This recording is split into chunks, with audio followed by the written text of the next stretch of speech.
बघा लास्ट लेक्चरला आपण automobile transmission system बघत होतो. तर त्याच्यामध्ये आपण फर्स्ट पॉईंट स्टार्ट केला होता ऑटोमोबाईल ट्रान्समिशन सिस्टममध्ये layout components and its applications. ठीक आहे. तर कंपोनंट्समध्ये आपले 3 कंपोनंट बाकी राहिले होते, तर आपण ते बघू आता.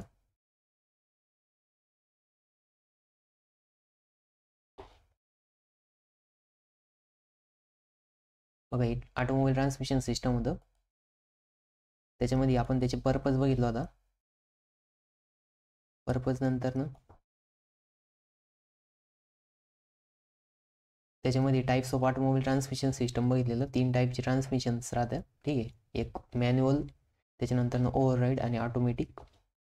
ऑटोमॅटिक नंतर फंक्शन्स ऑफ ट्रान्समिशन सिस्टम बघितलेलं. फंक्शन्स नंतर ॲडव्हान्टेजेस नंतर कंपोनंट्स ऑफ ट्रान्समिशन सिस्टम बघत होतो. तर त्याच्यामध्ये क्लच बघितला होता, गिअरबॉक्स बघितला होता, ट्रान्सफर केस बघितला होता. ठीक आहे. Universal joint, propeller shaft, differential आणि लाईव्ह ॲक्सल व्हील बघायचं बाकी होतं. हे क्लचमध्ये आपण क्लच बघितला होता. क्लचचं फंक्शन काय राहतं ते पण बघितलं होतं. ठीक आहे. त्याच्यानंतर गिअरबॉक्स. तर गिअरबॉक्सचं काय फंक्शन आहे, टॉर्क व्हॅरी करायचं काम आहे. आणि क्लचचं काय फंक्शन होतं, इंजिन शाफ्ट आणि ट्रान्समिशन शाफ्टला डिस्कनेक्ट करायचं काम करतं. ठीक आहे. त्याच्यानंतर ट्रान्सफर केस. हा ट्रान्सफर केस हा नवीन पार्ट आहे. नवीन म्हणजे हा फक्त 4 व्हील ड्राईव्हची जी व्हेकल राहते 4x4 वाली त्याच्यामध्येच राहतं. ठीक आहे. म्हणजे ज्या गाडीला all wheel drive system provide केलेलं राहतं ज्या व्हेकलला, त्याच व्हेकलमध्ये हे बघायला भेटतं, अदरवाईज हे नसतं. त्याच्यानंतर याचे फंक्शन्स बघितलेले. इम्प्रूव्ह ट्रॅक्शन्स, याच्यामुळे काय होतं, जे ट्रॅक्शन आहे ते इम्प्रूव्ह होतं. त्याच्यानंतर इन्क्रीज टॉर्क इन्क्रीज करायचं काम करतं. फ्लेक्सिबिलिटी आहे, ही व्हेकल कुठं पण नेऊ शकतो, कोणत्या पण रस्त्याला नाही, म्हणजे अनइवन सरफेसवरती पण एक प्रॉपर ग्रिप पकडून चालू शकते, म्हणजे फसणार वगैरे नाही. त्याच्यानंतर हर्ट ऑफ 4WD सिस्टम. आता हे जे ट्रान्सफर केस आहे हे 4WD सिस्टमचं काय म्हणजे हर्ट आहे, कारण ते जर कॉलॅप्स झालं तर सगळं सिस्टम बंद पडायला बसलं, म्हणजे व्हेकल स्टार्ट चालणार नाही. आता त्याच्यानंतर लास्टला आपल्याला बघायचं आहे आता प्रोपेलर शाफ्ट. तर बघा प्रोपेलर शाफ्ट जो आहे, propeller shaft with slip joint. आता प्रोपेलर शाफ्ट जो आहे तो स्लिप जॉईंटच्या सोबत राहतो. स्लिप जॉईंट कशासाठी राहतो, तर ज्यावेळेस व्हायब्रेशन्स होणार आहे, व्हायब्रेशन झाल्यामुळे त्याची लेंथ काय होणार आहे, व्हॅरी होणार आहे. कारण की गाडी काय प्रत्येक वेळेस अनइवन सरफेसवरून, म्हणजे नाही का इवन सरफेसवरून जाणार याची काही खात्री नाही. कारण की कधी कधी रोडला काय होत्या अनइवन सरफेसेस येत्या, मग त्यावेळेस काय होतं, पुढची व्हील पाठीमागची व्हील म्हणजे अनइवन सरफेसवरून गेल्यामुळं त्यांच्यामधलं इन्क्लिनेशन व्हॅरी होतं. आणि ज्यावेळेस इन्क्लिनेशन व्हॅरी होतं त्यावेळेस काय होतं, पॉवर ट्रान्समिशन सिस्टम जे तर ते इंजिन समोरच्या साईडला राहतं बघा इथं, आणि जे ड्राईव्ह ॲक्सेल तो पाठीमागच्या साईडला राहतो. मग इथून याचं कनेक्शन इकडं दिलेलं राहतं. ठीक आहे. मग ज्यावेळेस गाडी अनइवन सरफेसवरून जाणार आहे त्यावेळेस काय होणार, त्याची लेंथ आणि इन्क्लिनेशन व्हॅरी होणार. मग ती लेंथ काय ऑटोमॅटिक ॲडजस्ट झाली पाहिजे, त्यासाठी तर काय दिलेला राहतो, स्लिप जॉईंट दिलेला राहतो. आणि युनिव्हर्सल जॉईंट. तर युनिव्हर्सल जॉईंट बघा तुम्हाला माहिती आहे युनिव्हर्सल जॉईंटचं फंक्शन काय, की ते ज्यावेळेस इन्क्लिनेशनवरती 2 शाफ्ट राहतात आणि त्यांच्यामधून जर पॉवर ट्रान्समिट करायची असेल तर त्या केसमध्ये आपल्याकडं युनिव्हर्सल जॉईंट यूज केला जातो. ठीक आहे. तर बघा it located between gearbox and differential. आता बघा इथं गिअरबॉक्सचा शाफ्ट राहतो आउटपुटचा, तिथपासून तर डिफरन्शियलच्या इंटरमिडिएट मेंबर म्हणजे प्रोपेलर शाफ्ट. ठीक आहे. आणि प्रोपेलर शाफ्टला इथं स्टार्टिंगला बघा, तुम्ही जर इथं ऑब्झर्व केला असेल तर इथं स्टार्टिंगला काय राहतं, एक मिनटं हे स्टॉप करतो मी. बघा इथं काय हा गिअर आहे. ठीक आहे. ट्रान्समिशन इथं. ठीक आहे. ट्रान्समिशनच्या तिथं त्यांनी स्प्लाइन युनिव्हर्सल जॉईंट दिलेला आहे. ठीक आहे. हा इथं युनिव्हर्सल जॉईंट आहे, हा मध्ये प्रोपेलर शाफ्ट आहे. ठीक आहे. त्याच्यानंतर इथं काय आहे की सेंटर सपोर्ट बेरिंग आहे. आता काय आहे की ट्रक वगैरे जे राहतात तर त्यांच्यामध्ये जो डिफरन्शियल आहे तो खूप लॉंग लेनचा राहतो. ठीक आहे. मग खूप लॉंग लेनचं जर असेल तर तशा केसमध्ये आपल्याला एक मध्ये सपोर्ट बेरिंग द्यावं लागते. का, कारण की सगळा लोड जर त्या युनिव्हर्सल जॉईंटवरती आला तर त्यावेळेस मग काय आहे की याचा लोड काय आहे की जो शाफ्ट आहे, शाफ्टचा लोड ऑब्विसली जास्त राहणार आहे. आणि त्याच्यामुळे जेवढं जास्त मास राहील तेवढं जास्त त्याचं काय होईल, इनर्शिया प्रोड्यूस होईल. मग त्याच्यामुळं त्याचा अल्टिमेट परफॉर्मन्सवरती इफेक्ट होऊ शकतो. म्हणून त्याला मध्ये इंटरमिडिएट काय प्रोव्हाइड करायला ती सपोर्ट बेरिंग प्रोव्हाइड करायला ती. ठीक आहे. पण ही जी सपोर्ट बेरिंग आहे ही खूप लॉंग लेनचं जर शाफ्ट असलं आपल्याकडे डिफरन्शियल तर त्याच केसमध्ये असतं. ठीक आहे. त्याच्यानंतर नेक्स्ट बघा इथं पुन्हा युनिव्हर्सल जॉईंट, इथं काय पुन्हा युनिव्हर्सल जॉईंट, ठीक आहे. आणि मग हा जो इथून इथपर्यंत जो आहे तो प्रोपेलर शाफ्ट आहे. मग प्रोपेलर शाफ्ट सोबत काय राहणार आहे, स्लिप जॉईंट पण राहणार आहे. स्लिप जॉईंट काय करणार, म्हणजे लेंथ कमी जास्त करणार, ठीक आहे. त्याच्यानंतर जो युनिव्हर्सल जॉईंट आहे, हा युनिव्हर्सल जॉईंट काय करणार, इन्क्लिनेशन प्रोव्हाइड करणार. काय करणार, इन्क्लिनेशन. बघा आता इथं जर तुम्ही ॲनिमेशन बघितलं तर या ॲनिमेशनमध्ये बघा इथं दाखवलेलं आहे, ठीक आहे. तर इकडची बाजू काय आहे की वरती, म्हणजे इकडं सपोज इंजिन साईड जर असेल तर ही काय आहे याच्यामध्ये वरच्या साईडला आहे, आणि इथं बघा ही खाली आहे. आणि ज्यावेळेस काय होतं, गाडी अनइवन सरफेसवरून जाते तर ही लेंथ ऑटोमॅटिक ॲडजस्ट होती, ऑटोमॅटिक व्हॅरी होती, ठीक आहे. म्हणजे हे खाली जातं, हे वरती जातं. मग तशा केसमध्ये स्लिप जॉईंट काय करतो, याची जी लेंथ राहणार आहे ती कमी जास्त ऑटोमॅटिक करणार आहे. आणि हा जो स्लिप युनिव्हर्सल जॉईंट आहे याच्यामुळं त्याला रोटेशन व्हायला काही प्रॉब्लेम येणार नाही. मग याचं लोकेशन कुठं राहतं, गिअरबॉक्स आणि डिफरन्शियलच्या मध्ये राहतं. It transmit torque from gearbox shaft to final drive. मग हा काय करणार आहे, गिअरबॉक्सचा शाफ्ट जो इथून इथपर्यंत डिफरन्शियलपर्यंत पॉवर ट्रान्समिट करायचं काम करणार आहे. And also adjust different inclination. बघा ही इन्क्लिनेशन पण ॲडजस्ट करणार आहे. का, कारण की गिअरबॉक्सचा शाफ्ट आणि डिफरन्शियलचं शाफ्ट परफेक्ट एकमेकांना अलाईन नसणार आहे. आणि अलाईन जरी असला तरी पण ज्यावेळेस व्हेकल मूव्ह होणार आहे त्यावेळेस अनइवन सरफेसवरून गेल्यानंतर त्यांच्यामध्ये मिस अलाइनमेंट होणार आहे, ठीक आहे. मग ती जी मिस अलाइनमेंट आहे ती या युनिव्हर्सल जॉईंट थ्रू ॲडजस्ट होती, ठीक आहे.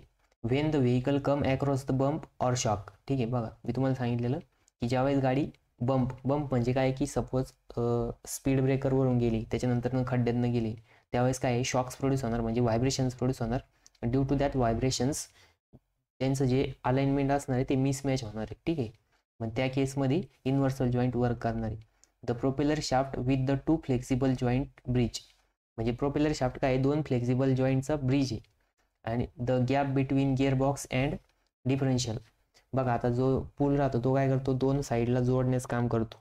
मग तसंच हे काय करतो, जो आपला प्रोपेलर शाफ्ट आहे, प्रोपेलर शाफ्ट काय करणार आहे, गिअरबॉक्सचा शाफ्ट आणि डिफरन्शियलचा शाफ्टला जोडण्याचं काम करणार आहे ॲज अ ब्रिज लाईक, ठीक आहे. आणि accommodated substantial distance between those component by being slender and lean facilitating connection. मग आता काय की यांच्यामध्ये किती जरी लॉंग डिस्टन्स असलं, म्हणजे गिअरबॉक्सचा शाफ्ट आणि जो डिफरन्शियलचा शाफ्ट आहे त्यांच्यामध्ये किती पण लॉंग डिस्टन्स असलं तरी सुद्धा ते कनेक्ट करायचं काम कोण करणार आहे, तर प्रोपेलर शाफ्ट करणार आहे, ठीक आहे. तर प्रोपेलर शाफ्टमध्ये एक स्लिप जॉईंट असतो, दोन युनिव्हर्सल जॉईंट राहत्या, त्याच्यानंतर प्रोपेलर शाफ्ट राहतो, ठीक आहे. बघा इथं हा प्रोपेलर शाफ्टचा युनिव्हर्सल जॉईंट आहे, त्याच्यानंतर इथे ही सपोर्ट बेरिंग आहे, लास्टला परत एक डिफरन्शियलचे तिथं परत एक युनिव्हर्सल जॉईंट राहतो, ठीक आहे. म्हणजे दोन युनिव्हर्सल जॉईंट कंपल्सरी राहणार आहे, आणि मे बी जास्त पण असू शकतं, ठीक आहे. तर बघा इथं हे डायग्राममध्ये दाखवलेलं. आता नेक्स्ट पार्ट आहे डिफरन्शियल. नेक्स्ट कोणता पार्ट आहे, डिफरन्शियल. तर डिफरन्शियलचा यूज काय बघा. तर डिफरन्शियल एक असं डिव्हाइस आहे, ते काय करतं की ज्यावेळेस गाडी स्ट्रेट डायरेक्शनमध्ये चालते, स्ट्रेट डायरेक्शनमध्ये ज्यावेळेस जाणार आहे त्यावेळेस दोन्ही चाकांची रोटेशन एकसारखे होणार आहे. पण ज्यावेळेस गाडी टर्न घेणार आहे, टर्न घेताना काय होतं, एक साईडचं व्हील जे राहतं ते जास्त रोटेट होतं, कारण की जो बाहेरच्या बाजूला राहणार आहे त्याचं रोटेशन ऑब्विसली जास्त होणार आहे. पण जो इन साईड राहणार आहे त्याचं रोटेशन काय होणार आहे, कमी होणार आहे. मग अशा केसमध्ये ते काय करतं, सेल्फ ॲडजस्टमेंट करतं. ज्या चाकाला जेवढा जास्त टॉर्क पाहिजे त्याला तेवढं देतं, आणि ज्याला कमी पाहिजे त्याला कमी देतं. मग ही ॲडजस्टमेंट त्याच्यामध्ये ऑटोमॅटिक होती. बघा it is located in rear or front axle depending upon the drive. आता बघा व्हेकलमध्ये ज्या ॲक्सलला ड्राईव्ह सिस्टम दिलेली, जो ॲक्सल लाईव्ह ॲक्सल राहणार आहे तिथंच तो डिफरन्शियल राहणार आहे, ठीक आहे. अदरवाईज तो जो डेड ॲक्सल आहे त्याला नसतो, ठीक आहे. नंतर it help to turn the vehicle through the right angle and split the torque equal portion to the road wheels. आता बघा हे काय करणार आहे, गाडीला जर शार्प टर्न मारायचा असेल शार्प, तर त्या केसमध्ये तो काय करणार आहे, ऑटोमॅटिक पाहिजे तेवढा टॉर्कचा जो रेशो आहे तो मेंटेन करणार आहे. तर तो रेशो मेंटेन कसं काय होतो बघा, हा काय आहे की प्रोपेलर शाफ्टला कनेक्ट असलेला क्राऊन आहे, याला काय म्हणतात, पिनियन म्हणतात. आणि हा जो मोठा रिंग सारखा गिअर दिसतो याला क्राऊन म्हणते, ठीक आहे. आणि हा काय आहे, ॲक्सल, इकडचा बाजूचा जो ड्राय ॲक्सल आहे बघा, या व्हीलचा म्हणजे लाईव्ह ॲक्सलमध्ये दोन साईडची व्हील आहे, तर ह्या साईडनं आलेलं एक व्हील आहे, त्याचं एक इथं हा गिअर आहे, आणि हा दुसऱ्या व्हीलचा गिअर आहे. आणि याच्यामध्ये बघा दोन आहे मध्ये सन गिअर्स आहे. आता हे जे दोन गिअर आहे बघा रेड कलरचे, हे कधी रोटेट होत्या, ज्या वेळेस गाडी टर्न घेत असेल, किंवा एक बाजूचं साईडचं व्हील जे आहे ते लॉक झालं, किंवा तो खड्ड्यामध्ये गेलं, किंवा त्याला गुटी लागली वगैरे असं थोडक्यात, ठीक आहे. तर त्यावेळेसच हे काय आहे, रेड कलरचे रोटेट होणार आहे. ज्यावेळेस गाडी प्लेन सरफेसवरून जाणार आहे, प्लेन सरफेस बघा आता इथं प्लेन सरफेसवरून जाते ना, त्यावेळेस यांचे रोटेशन होत नाही. त्यावेळेस डायरेक्ट हे क्राऊन रोटेट होतं आणि हे ॲक्सल रोटेट होतं. बघा आता रोटेट होत नाही रेड कलर. आता बघा रोटेट व्हायला लागली, इकडची बाजू स्टॉप झाली, इकडची बाजू रोटेट होती आणि त्यावेळेस हे जे छोटे रेड कलरचे गिअर्स आहे ते रोटेट होते बघा. म्हणजे इथं एक थोडक्यात वर्किंग सांगितलेलं आहे, ठीक आहे. आणि आपल्याला पुढं हे डिटेलमध्ये बघायचं आहे, त्यावेळेस तुम्हाला त्याचं पूर्ण डिटेल वर्किंग समजणार आहे. बट तरी पण एक इन शॉर्टमध्ये लक्षात ठेवा, हा पिनियन रोटेट होतो, हा या क्राऊनला रोटेट करतो. हा क्राऊन रोटेट झाल्यानंतर बघा इथं हे जे दोन गिअर्स आहे हे काय आहे की यांच्यासोबत लॉक राहतात. ज्यावेळेस गाडी स्ट्रेट डायरेक्शनमध्ये जाते, ज्यावेळेस दोन्ही व्हीलची रोटेशन सोबत एकसारखे राहतात, त्यावेळेस हे दोन रेड कलरचे गिअर रोटेट होत नाही. पण ज्यावेळेस एक साईडचं व्हील लॉक होतं आणि एक साईडचं व्हील रोटेट व्हायचं राहतं, तर त्यावेळेस हे रेड कलरचे हे जे गिअर्स आहे सन गिअर्स हे रोटेट होतात, ठीक आहे. एवढं लक्षात ठेवा. मग इथं डिफरन्शियलचं डिटेलमध्ये डायग्राम वगैरे दाखवलेले आहे, ठीक आहे. हा काय आहे की प्रोपेलर शाफ्टला आणि ड्राईव्ह ॲक्सलचे तिथं जॉईंटला कनेक्ट असतो, ठीक आहे. त्याच्यानंतर नेक्स्ट बघा लाईव्ह ॲक्सल. तर लाईव्ह ॲक्सलला दुसरं नाव आहे drive axle. It may be front or rear axle which propel the vehicle depend upon the vehicle layout which one is drive. बघा आता हा जो लाईव्ह ॲक्सल आहे, हा लाईव्ह ॲक्सल डिपेंड राहणार आहे व्हेकलच्या लेआउटवरती.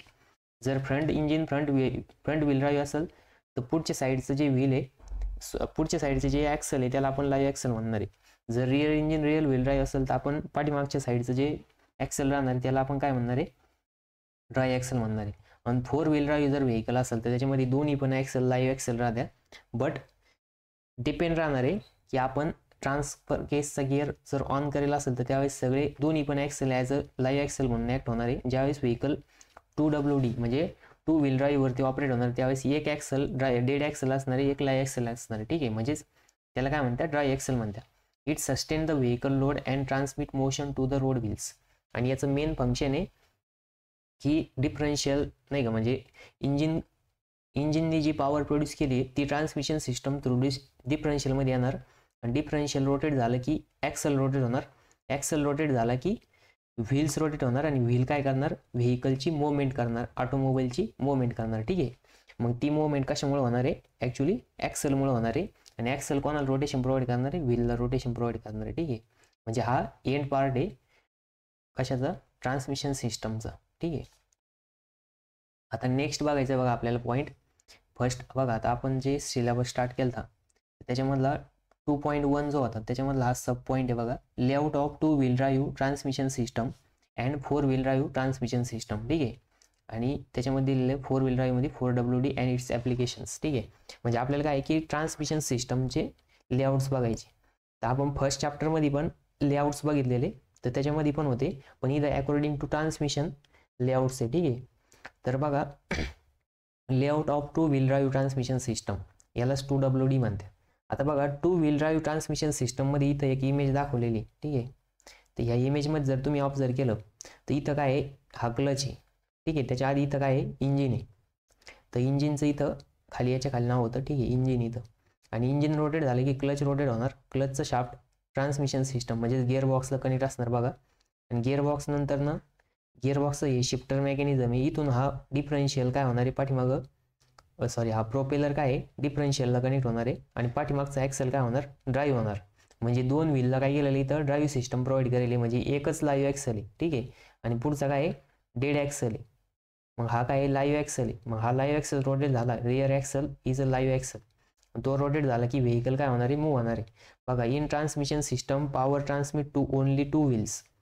It may be rear wheel or front wheel depending upon the layout. मग बघा आता डिपेंड अपॉन लेआउटवरती राहणार आहे, ठीक आहे. आता ही काय आहे की 2 व्हील ड्राईव्ह व्हेकल आहे, बट याच्यामध्ये काय की एकच ॲक्सल लाईव्ह ॲक्सल आहे, दुसरा ॲक्सल डेड ॲक्सल आहे. आणि 4 व्हीलरमध्ये जी 4 व्हील ड्राईव्ह सिस्टम जी राहते त्याच्यामध्ये आपण एका ॲक्सलला ड्राईव्ह ॲक्सल बनवू शकतो, एका ॲक्सलला डेड ॲक्सल बनवू शकतो. तिथं ट्रान्सफर केस आपण जसं एंगेज करणार आहे तसं त्याच्यावरती डिपेंड राहणार आहे. आता बघा हा जो लेआउट आहे फ्रंट इंजिन रिअर व्हील ड्राईव्हचा आहे. तर याच्यामध्ये बघा इथं हे इंजिन आहे, हे काय इंजिन आहे. इंजिन नंतर इथं हा क्लच आहे, हा काय क्लच नंतर हा इथं गिअरबॉक्स नंतर बघा इथं हा प्रोपेलर दिलेला आहे. प्रोपेलर नंतर हा डिफरन्शियल नंतर हा ड्राईव्ह ॲक्सल, ठीक आहे. आणि नंतर हे व्हील्स. म्हणजे बघा इथं पण काय आहे की ही 2 व्हील ड्राईव्ह सिस्टम आहे, ठीक आहे. म्हणजे याच्यामध्ये काय आहे की 2 चाकांना ड्राईव्ह म्हणजे पॉवर दिलेली असते. तर याला काय म्हणायचं, आता ही होती front engine rear wheel drive, किंवा हिला इथं दिलेलं आहे बघा रिअल व्हील ड्राईव्ह लेआउट आहे. हा कोणता लेआउट आहे, रिअर व्हील ड्राईव्ह लेआउट. त्याच्यानंतर नेक्स्ट बघा, नेक्स्ट पेजवरती layout of 2 wheel drive transmission system. तर याच्यामध्ये आता बघा डिपेंड आहे आता 2 व्हील ड्राईव्ह. आता हा जो लेआउट आहे हा front engine front wheel drive, म्हणजे याच्यामध्ये पण 2च व्हीलला ड्राईव्ह पॉवर दिलेली, म्हणजे ट्रान्समिशन दिलेले 2च व्हीलला. आणि इथं काय होतं, इथं फ्रंटला इंजिन होतं रिअर व्हील म्हणजे rear axle as a live axle होता. इथं front engine front wheel drive म्हणजे front axle as a live axle आहे. बघा इथं सांगितलेलं आहे in 2 wheel drive transmission power transmission of power to only 2 wheels. It may be rear wheels or front wheel depending upon the drive place. The engine in front vehicle and the drive wheels are located at rear configured known as front engine rear wheel drive layout. आता बघा ही जे 2 wheel drive system आहे याच्यामध्ये इंजिनची position आणि drive ॲक्सलची पोझिशनवरती depend आहे layout, ठीक आहे. तर इंजिनची पोझिशन जर फ्रंटला असेल तर front engine front wheel drive layout तयार होतो. आणि जर इंजिनची पोझिशन फ्रंटला असेल आणि ड्राईव्ह ॲक्सल पाठीमागचा असेल तर याला काय म्हणायचं, front engine rear wheel drive layout, ठीक आहे. तर in this layout front mount engine clutch gearbox final drive unit with beam type rear axle supported on leaf spring through the propeller shaft with the 2 universal joints. बघा याच्यामध्ये जर engine जर फ्रंटला असेल मग power flow कसा होतो, engine clutch नंतरनं transmission system नंतरनं इथे येणार आहे प्रोपेलर शाफ्टला 2 युनिव्हर्सल जॉईंट पण असणार आहे, नंतरनं डिफरन्शियल आणि लाईव्ह ॲक्सल, ठीक आहे, म्हणजे ड्राईव्ह ॲक्सल. तर असा पॉवर फ्लो होणार आहे. जर गाडीची जे इंजिनची पोझिशन जर फ्रंटलाच असेल आणि फ्रंट ॲक्सलच जर ड्राईव्ह ॲक्सल असेल तर इथं काय होणार आहे, इंजिन क्लच गिअरबॉक्स तिथं प्रोपेलर शाफ्ट नसणार आहे, डायरेक्ट लाईव्ह ॲक्सल असणार आहे आणि लाईव्ह ॲक्सल थ्रू व्हीलला पॉवर सप्लाय होणार आहे. बघा working of 2 wheel drive as a engine supply the power and torque which deliver to the transmission. Rotating drive shaft is connected to transmission as the turn it convert energy of gearbox in axle. बघा आता याच्यामध्ये काय आहे की suppose याचा working कसं होणार आहे, सपोज आता याच्यामध्ये 2 लेआउट आहे, front engine front wheel drive आणि front engine rear wheel drive. तर front engine front wheel drive असेल तर पॉवर काय आहे की इंजिनमध्ये प्रोड्यूस होणार, इंजिनमधून प्रोड्यूस झालेली पॉवर क्लचमधून गिअरबॉक्समध्ये जाणार, गिअरबॉक्सच्या आउटपुट शाफ्टमधून ती डायरेक्ट युनायटेड युनिट असतं तिथं डिफरन्शियल आणि ते कनेक्टच असतं. मग डिफरन्शियलमध्ये जाणार, डिफरन्शियल थ्रू पॉवर ही ॲक्सलला भेटणार आणि ॲक्सल काय करणार, जे व्हील्स अटॅच आहे त्यांना रोटेट करणार आणि व्हेकल मूव्ह होणार. हे झालं front engine front wheel drive व्हेकलचं लेआउट वर्किंग. त्याच्यानंतर रिअर इंजिन रिअर व्हील ड्राईव्हचं वर्किंग कसं राहणार आहे, इंजिनमध्ये पॉवर प्रोड्यूस होणार, ती क्लचमध्ये जाणार, क्लच थ्रू गिअरबॉक्स थ्रू ती प्रोपेलर शाफ्टमध्ये जाणार, प्रोपेलर शाफ्ट डिफरन्शियलला कनेक्ट असणार, डिफरन्शियल काय करणार, रोटेट होणार, रोटेट झाल्यानंतर ती जी पॉवर आहे या रिअर ॲक्सलला ट्रान्समिट होणार आणि रिअर ॲक्सल काय करणार, जे व्हील्स आहे त्या व्हील्सला रोटेट करायचं काम करणार. व्हील रोटेट झाले की व्हेकल प्रोपेल होणार, ठीक आहे. म्हणजे याचं वर्किंग आहे 2 व्हील ड्राईव्हचं. त्याच्यानंतर नेक्स्ट पेजवरती बघा आता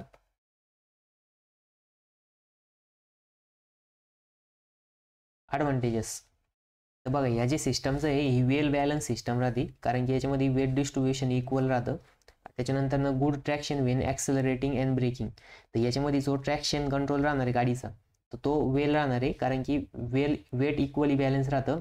सफर इन फ्रंट क्रॅश. तर याच्यामध्ये काय आहे की ही गाडी फ्रंट, ॲक्च्युली हा पॉईंट इथं नव्हता पाहिजे, ठीक आहे, हा पॉईंट कट करा. आणि ही जी डिझाईन आहे इझियर राहते, कशासाठी, म्हणजे डिझाईन करायसाठी सोपी राहते, कारण की याचं लिंकेजेस सोपं राहतं, ठीक आहे. कारण की जर front engine front wheel drive असेल तर तिथं प्रोपेलर शाफ्ट नसतो आणि front engine rear wheel drive असेल तर तिथं पण एवढे काही कॉम्प्लिकेटेड येत नाही, डिझाईन सोपं असतं, ठीक आहे.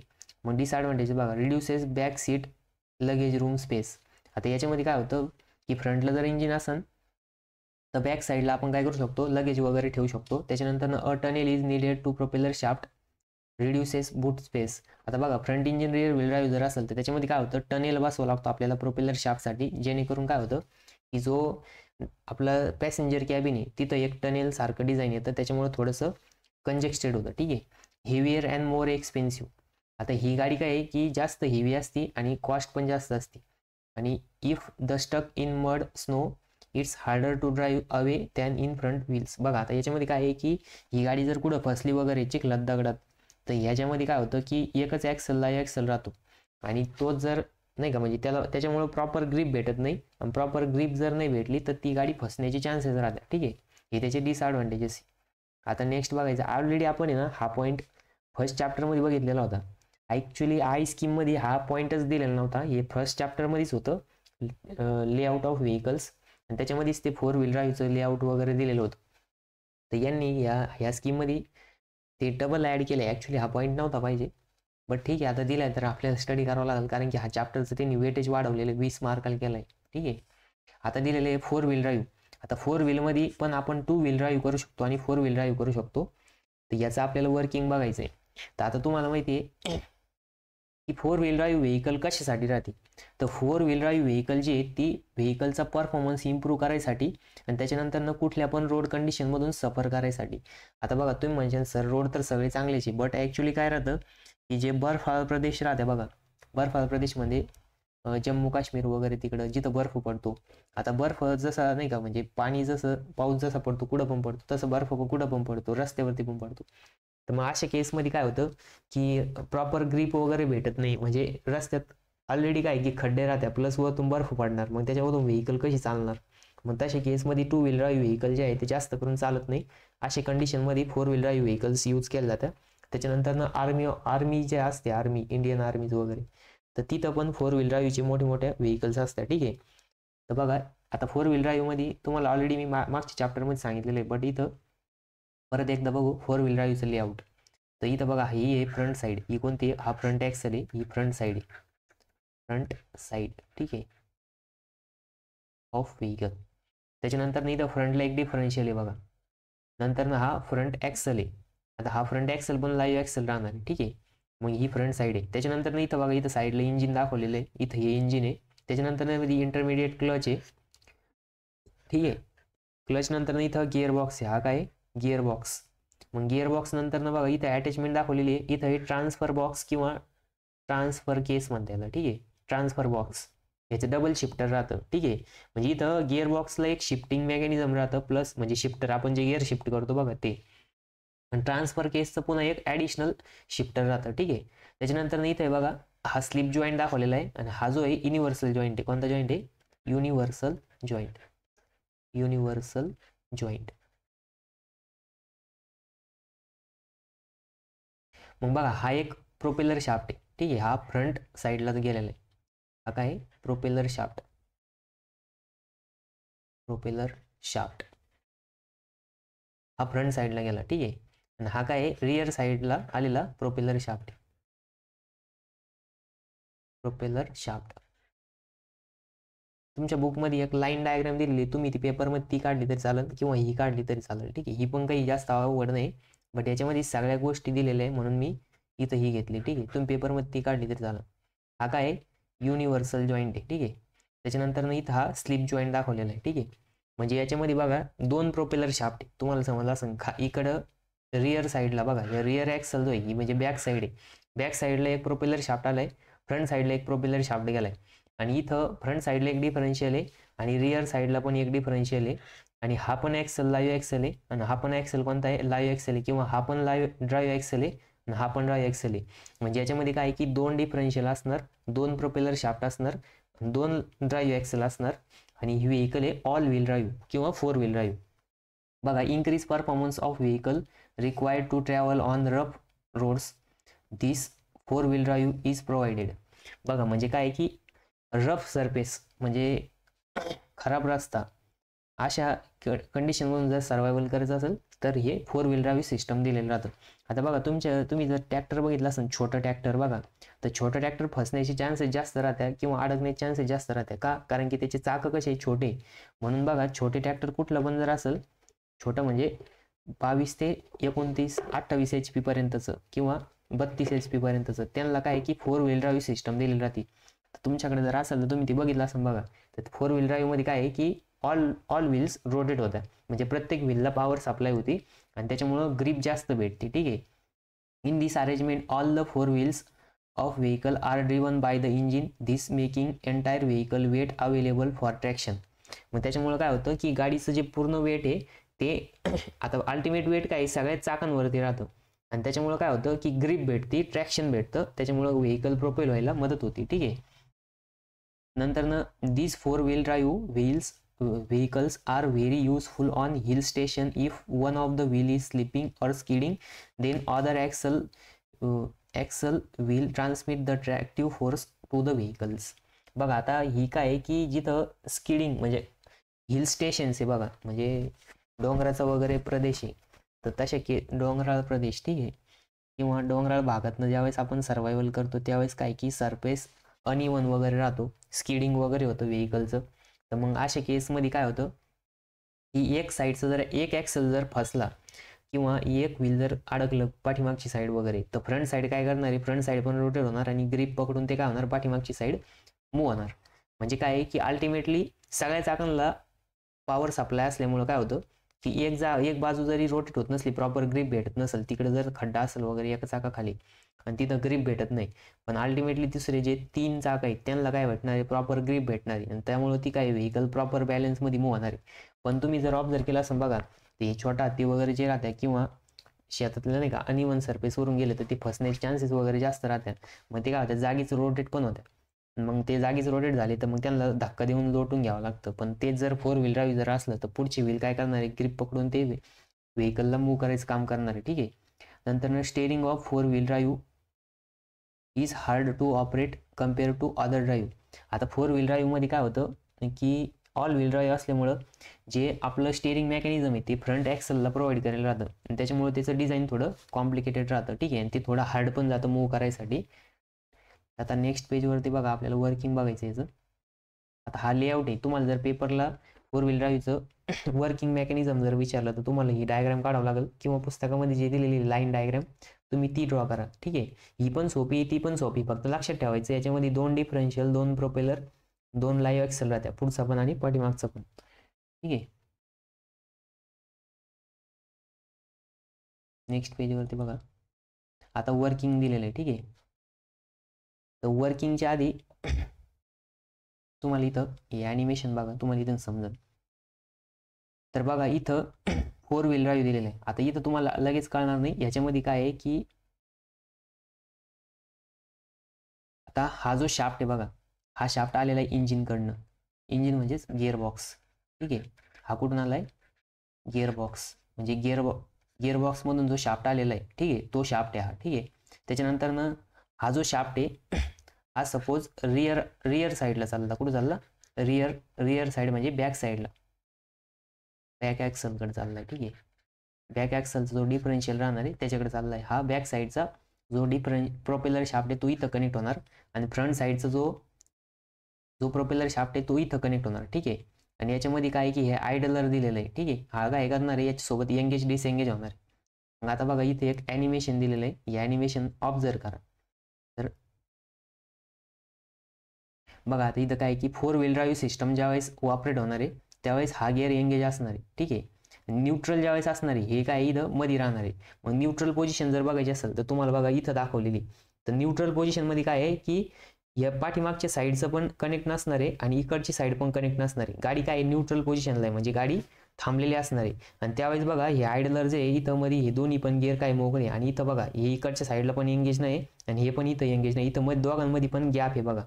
पण इथं जर तुम्ही वरच्या ह्याच्यात जर ऑब्झर्व केलं तर यावेळेस काय की इथं गॅप आहे, इथं काय आहे की इथं गॅप दिसतोय बघा इथं मध्ये. आणि ह्या गॅप एक मिनटं थांबा. ठीक आहे. इथं गॅप असल्यामुळं काय आहे की हा डिसएंगेज आहे, हा काय डिसएंगेज आहे आणि इथं बघा यांच्यामध्ये गॅप नाही. इथं हे इथला जो सिंक्रोनाइज डिव्हाइस आहे ते काय याच्यासोबत एंगेज झालंय आणि याच्यासोबत एंगेज झाल्यामुळं पॉवर काय आहे की इकडनं गिअरबॉक्सकडनं पॉवर येते आणि ती रिअर साईडचा जो ॲक्सल आहे त्याच्याकडे सप्लाय होती. म्हणजे इथून स्ट्रेटमध्ये पॉवर ट्रान्समिट होती. म्हणजे हे झालं 2 व्हील ड्राईव्ह. बघा हे काय आहे 2 व्हील ड्राईव्ह आहे ॲट हाय स्पीड कारण की इकडची साईड एंगेज झाली. ठीक आहे. आणि नंतर नेक्स्ट बघा आता इथं परत न्यूट्रल पोझिशन. तर न्यूट्रल पोझिशनमध्ये बघा, न्यूट्रल पोझिशनमध्ये इथं पण गॅप आहे. ठीक आहे. न्यूट्रल पोझिशनमध्ये इथं पण गॅप आहे बघा. इथं पण गॅप आहे आणि इथं पण गॅप आहे, हे दोन्ही पण एंगेज आहे का नाही, म्हणजे स्टॉप कंडिशन आहे. न्यूट्रल पोझिशन म्हणजे ही कंडिशन आहे, ठीक आहे. त्याच्यानंतर ना आता हे सगळं ट्रान्सफर केस मधलं वर्किंग आहे, ठीक आहे, ट्रान्सफर केस. त्याच्यानंतर ना बघा नेक्स्ट बघा, आता इथं 4 व्हील ड्राईव्ह सिस्टम आणि हे काय आहे, 4 व्हील ड्राईव्ह मध्ये लो आणि हाय असे दोन टाईप आहे. तर बघा इथं 2 व्हील ड्राईव्ह सिस्टम दाखवलं. आता हे 4 व्हील ड्राईव्ह सिस्टम आहे. बघा हे काय आहे, 4 व्हील ड्राईव्ह सिस्टम. तर 4 व्हील ड्राईव्ह सिस्टम मध्ये लो स्पीडवरती, तर लो स्पीडवरती काय होतं, लो स्पीड पोझिशन म्हणजे ही पोझिशन आहे, ठीक आहे. तर या पोझिशन मध्ये बघा हे याच्यासोबत पॉवर इथं येणार आहे, इथून याच्यामध्ये आयडलरमध्ये येणार आहे, आयडलरमधून हे दोघं पण एंगेज झाले बघा. आणि इथं हे जो इथला सिंक्रोनाइज डिव्हाइस आहे तो याच्यासोबत एंगेज झाला आहे, ठीक आहे. मग इथं एंगेज झाल्यामुळे पॉवर इकडं फ्रंट साईडला पण चालली आणि रिअर साईडला पण चालली. बघा इथं हे जे दिसतंय ना, हे शिफ्टर इथं याच्यासोबत एंगेज झालं बघा. तर एंगेज झाल्यामुळे काय होतं, की इकडं पण पॉवर जाणार आहे आणि इकडं पण पॉवर जाणार आहे. म्हणजे इथं काय की ऑल व्हील ड्राईव्ह वर्किंग आहे, बट लो स्पीडवरती. कोणत्या स्पीडवरती, लो स्पीड. कारण की याच्यामध्ये जो एंगेज झालेला गिअर आहे तो कसा आहे, मोठा आहे. म्हणजे बघा हा गिअर मोठा आहे, हा गिअर मोठा आहे, इथला हा कसा आहे, छोटा आहे. मग जेवढा जास्त गिअर मोठा राहील तेवढी त्याची टॉर्क जादा राहील, बट स्पीड कशी राहील, कमी राहील. म्हणून हे 4 व्हील ड्राईव्ह मध्ये लो वर्किंग आहे, म्हणजेच 4 व्हील ड्राईव्ह सिस्टम मध्ये लो स्पीडवरती वर्क होणार आहे. आणि तेच हाय स्पीडवरती जर वर्क करायचं असेल तर बघा इथं दाखवलेलं आहे. आता बघा इथं हाय स्पीडचं दाखवतील ते. बघा ही आयडियल पोझिशन आहे, म्हणजे न्यूट्रल पोझिशन, ही 2 व्हील ड्राईव्ह सिस्टम. आणि आता बघा ही 4 व्हील ड्राईव्ह सिस्टम दाखवली त्यांनी.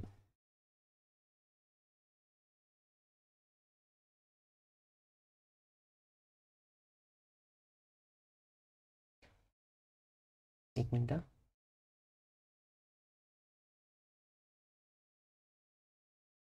बघा ती 4 व्हील ड्राईव्ह ज्यावेळेस कनेक्ट होईल त्यावेळेस आपण स्टॉप करू.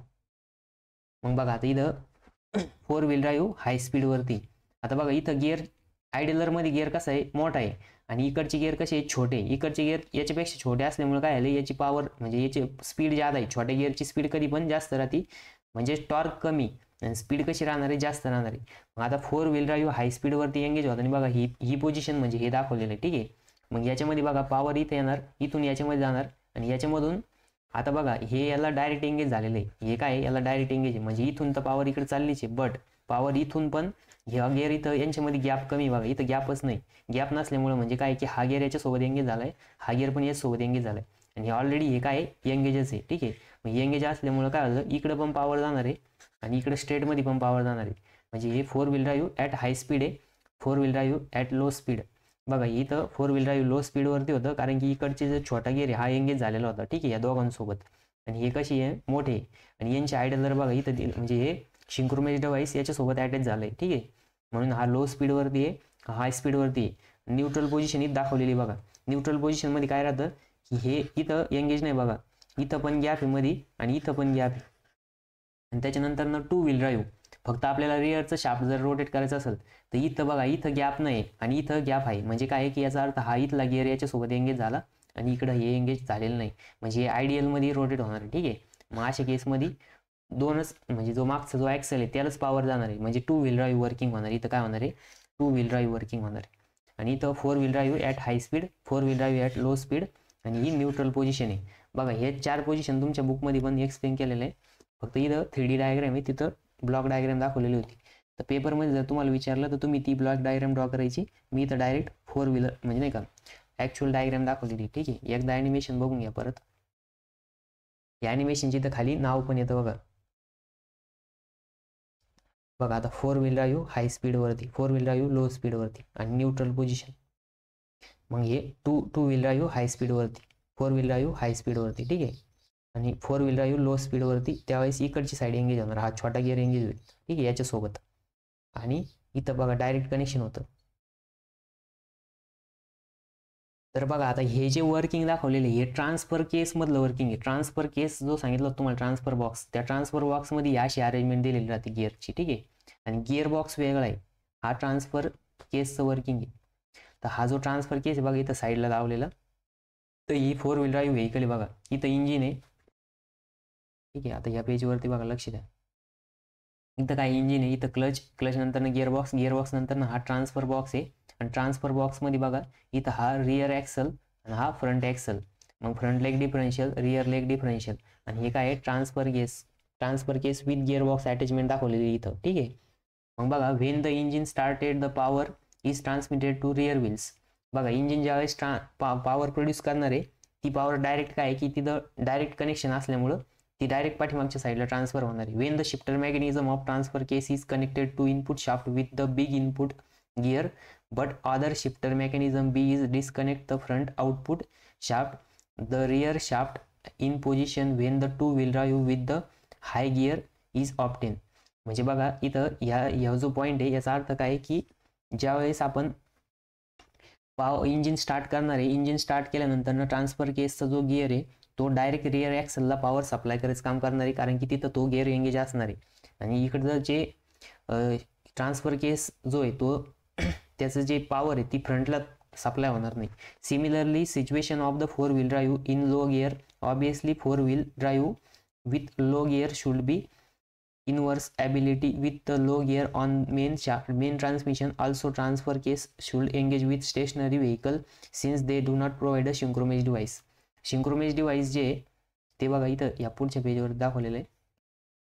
तर हे जे synchronous device आहे, ज्यावेळेस आपण नाही का म्हणजे गाडी 2 व्हील ड्राईव्हवरती वर्किंग होणार आहे त्यावेळेस याचं सिंक्रोनाइज डिव्हाइस इथं याच्यासोबत एंगेज असणार आहे आणि हा गिअर तर याच्यासोबत ऑलवेज एंगेजच राहतो, पण इथं याचं सिंक्रोनाइज डिव्हाइस आहे याच्यासोबत एंगेज नसणार आहे. मग त्यावेळेस व्हेकल काय होणार आहे, 2 व्हील ड्राईव्हमध्ये वर्किंग होणार आहे. ठीक आहे. आणि ज्यावेळेस 4 व्हील ड्राईव्हमध्ये असणार आहे तर 4 व्हील ड्राईव्हमध्ये लो आणि हाय दोन स्पीड आहे. तर लो स्पीडवरती इथं हा जो आयडलर आहे बघा मध्ये हा आयडियल गिअर, तर आयडलर काय की छोटा आयडलर एंगेज होणार आहे. आणि ज्यावेळेस हाय स्पीडवरती राहणार आहे त्यावेळेस मोठा आयडलर गिअर जो आहे तो एंगेज होणार आहे. ठीक आहे. आणि सिंक्रोनाइज डिव्हाइस तर एंगेज राहणारच ज्यावेळेस हाय स्पीडवरती वर्क होणार त्यावेळेस पण आणि लो स्पीडवरती वर्क होणार त्यावेळेस पण. आणि ज्यावेळेस गाडी न्यूट्रल पोझिशनमध्ये राहते त्यावेळेस काय आहे की कुठलाच आयडलर जो आहे म्हणजे सिंक्रोनाइज डिव्हाइस आहे तो एंगेज नसतो या इनपुट शाफ्ट सोबत पण आणि इकडच्या शाफ्ट सोबत पण. ठीक आहे. मग हे काय आलं त्याचं वर्किंग झालं. ठीक आहे. तेच तिथं लिहून सांगितलेलं आहे. मग आता ही जे 4 व्हील ड्राईव्ह याचे ॲडव्हान्टेजेस बघा. फर्स्ट ॲडव्हान्टेज आहे ट्रॅक्शन इज नियरली डबल्ड. आता बघा, डबल ड्राईव्ह सिस्टम असल्यामुळं, डबल डिफरन्शियल, डबल प्रोपेलर आणि डबल ड्राईव्ह ॲक्सेल असल्यामुळं याचं जे ट्रॅक्शन आहे, ट्रॅक्शन म्हणजे एक ग्रीप जी भेटणार आहे सरफेस सोबतची आणि अल्टिमेटली ती ग्रीपच काय करणार आहे, गाडीची मुवमेंट करणार आहे. जर ग्रीप जास्त नाही भेटली तर गाडी स्लिप होणार आहे आणि ग्रीप जास्त भेटली तर गाडी मूव्ह होणार आहे. ठीक आहे. मग compare to 2 wheel drive layout म्हणजे 2 व्हील ड्राईव्हपेक्षा 4 व्हील ड्राईव्ह ऑलवेज काय करणार, ट्रॅक्शन जास्त देणार आहे. Handling characteristics in normal condition can be configurated to illuminate forward drive और रिअर ड्राईव्ह. बघा, ही गाडी जी आहे हिची जी हँडलिंग कंडिशन आहे म्हणजे नॉर्मलच असणार आहे. ज्यावेळेस आपण फ्रंटचा जो ॲक्सेल एंगेज करणार आहे किंवा रिअरचा ॲक्सेल एंगेज करणार आहे ती सेम लाईक 2 व्हील ड्राईव्ह व्हेकलसारखी वर्क होणार. Give the sufficient power this result in unparalleled acceleration and drive ability on the surface with less than the ideal grip and superior engine braking on loose surfaces. ठीक आहे. मग बघा, आता ज्यावेळेस आपण 4 wheel drive engage करणार आहे त्यावेळेस काय आहे की इंजिनची पॉवर पुरी युटिलाइज होणार आहे आणि ज्यावेळेस आपण नॉर्मल कंडिशनमध्ये म्हणजे 2 व्हील ड्राईव्हवरती वर्क करणार आहे त्यावेळेस नॉर्मल पॉवर लागणार आहे, जशी 2 व्हील ड्राईव्ह व्हेकलला जशी नॉर्मल पॉवर लागते त्यावेळेस. ठीक आहे. त्याच्यानंतर disadvantages, manufacturing cost of the vehicle is high. आता ही गाडी जी आहे हिची मॅन्युफॅक्चरिंग कॉस्ट ऑब्वियसली हाय राहणार आहे कारण की याच्यामध्ये आपल्याला ट्रान्सफर केस हा एक वेगळा सेपरेट पार्ट द्यावा लागतो, plus 2 differential, 2 propeller, 2 slip joint, 2 universal joint प्रत्येक प्रोपेलर शाफ्टला द्यावा लागणार आहे. त्याच्यामुळे या गाडीची कॉस्ट काय आहे ऑब्वियसली इन्क्रीज होणार आहे. मोर कंपोनंट्स अँड कॉम्प्लिकेटेड ट्रान्समिशन. ह्याच्यामध्ये काय होतं की ती जे स्टेअरिंग मेकॅनिझम राहतं ते काय की फ्रंट ॲक्सेलला आपल्याला कनेक्ट करायचं राहतं. तर फ्रंट ॲक्सेलला कनेक्ट केल्यामुळे काय होतं की तो पण ड्राईव्ह ॲक्सेल आहे, बॅक साईडचा पण ड्राईव्ह आहे, त्याच्यामुळे त्याचं डिझाईन कॉम्प्लिकेटेड होतं. त्याच्यानंतर इन्क्रीज इन पॉवर ट्रेन मास. आता बघा, याच्यामध्ये काय होतं की इंजिनमध्ये जी पॉवर प्रोड्यूस होणार आहे ती पॉवर 2 डिफरन्शियल, ट्रान्सफर केस याच्यामधून सप्लाय होणार आहे. त्याच्यामुळे ट्रान्समिशन सिस्टमची जी मास आहे ते इन्क्रीज होतं आणि मास इन्क्रीज झालं की इनर्शिया इन्क्रीज होणार आणि इनर्शिया इन्क्रीज झाला की इंजिनची पॉवर जास्त कंझ्युम होणार. ठीक आहे. म्हणजे याच्यामध्ये फ्युएल इकॉनॉमी कमी राहते म्हणजे इंजिनचं जे ॲव्हरेज म्हणतो आपण ते ॲव्हरेज कमी राहणार आहे. ठीक आहे. थोडक्यात increase the fuel consumption compare to 2 wheel drive. ज्यावेळेस आपण 4 व्हील ड्राईव्हवरती का व्हेकलला वर्किंग करणार आहे त्यावेळेस ही व्हेकल काय करणार आहे ॲव्हरेज कमी देणार आहे, जास्त फ्युएल कन्झम्पशन करणार आहे.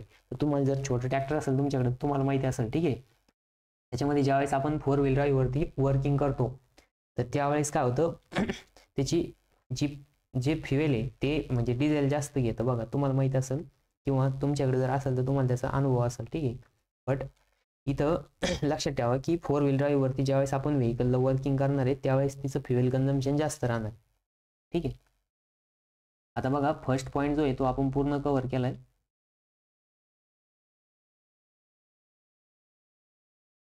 तर हा जो फर्स्ट पॉईंट होता याच्यामध्ये बघा इथं सिलेबसमध्ये दाखवतो मी.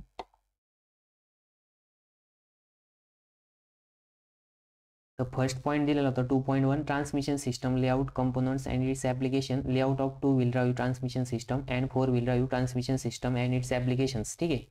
तर ॲप्लिकेशन्समध्ये ही जी आहे महिंद्रा थार जी आहे तर ती 4 व्हील ड्राईव्ह व्हेकल आहे. त्याच्यानंतरनं जे स्मॉल ट्रॅक्टर्स आहे ते पण काय आहे की 4 व्हील ड्राईव्ह सिस्टमचे ॲप्लिकेशन्स, ठीक आहे. आता याच्यानंतरनं दुसरा पॉईंट चालू होणार आहे सिलेबसचा. बघा आता नेक्स्ट पॉईंट आहे क्लच अँड देअर फंक्शन्स, ठीक आहे.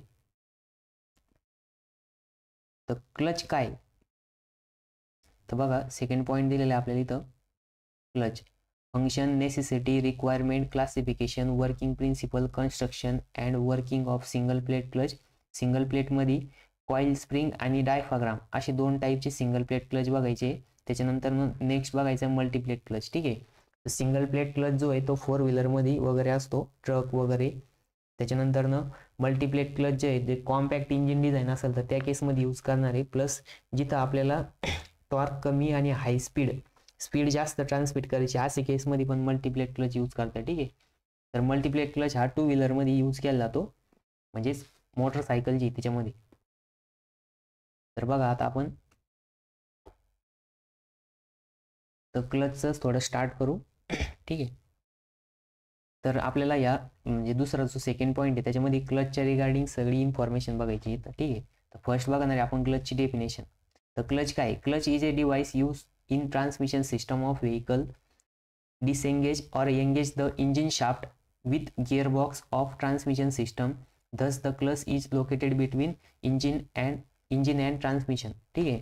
तर आता हा जो क्लच म्हणजे काय की क्लच एक डिव्हाइस आहे, काय डिव्हाइस आहे ते काय करणार आहे इंजिनचा शाफ्ट आणि गिअरबॉक्सचा शाफ्ट काय करणार आहे कनेक्ट करायचं आणि डिस्कनेक्ट करायचं काम करणार आहे, एंगेज आणि डिसएंगेज करायचं काम करणार आहे, ठीक आहे. मग आता कनेक्ट आणि डिस्कनेक्ट करायची गरज काय, बघा आता ज्यावेळेस आपण व्हेकल नॉर्मल कंडिशनवरती नाही का, म्हणजे नॉर्मल म्हणजेच ज्यावेळेस आपण इनिशियली इंजिन स्टार्ट करतो, स्टार्ट केल्यानंतर इंजिनचे रोटेशन स्टार्ट होतात. बट ज्यावेळेस इंजिनचे रोटेशन स्टार्ट होतात त्यावेळेस व्हेकलची मुवमेंट होती का, नाही होत. म्हणजे याचा अर्थ काय आहे की इंजिन कॉन्स्टंट स्पीडवरती रोटेट होतं, ठीक आहे. पण व्हेकल काय आहे की कॉन्स्टंट स्पीडवरती रोटेट होत नाही. म्हणजे इनिशियल कंडिशनमध्ये व्हेकल काय आहे स्टॅटिक कंडिशनमध्ये राहते. ज्यावेळेस आपण गाडीचा गिअर शिफ्ट करतो आणि गिअर शिफ्ट केल्यानंतर गिअर ज्यावेळेस एंगेज होतो कशासोबत, म्हणजे ड्रायव्हिंग शाफ्ट सोबत, तर त्यावेळेस काय होतं की व्हेकलची मुवमेंट व्हायला स्टार्ट होती.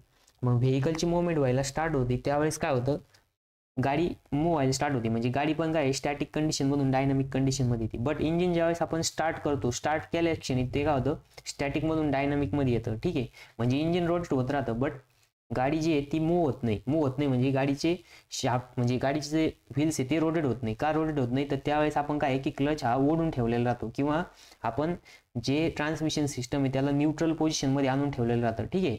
मग न्यूट्रल पोझिशनमध्ये आणल्यानंतर काय होतं की आउटपुटच्या शाफ्टला काही आउटपुट जात नसतं, ठीक आहे. म्हणजे कुठलाच गिअर एंगेज नसतो त्यावेळेस काय की इंजिन रोटेट होणार, क्लच पण रोटेट होणार, बट जो ड्रायव्हिंग ॲक्सल म्हणजे जो ट्रान्समिशनचा जो आउटपुट शाफ्ट आहे तो रोटेट होणार नाही, ठीक आहे.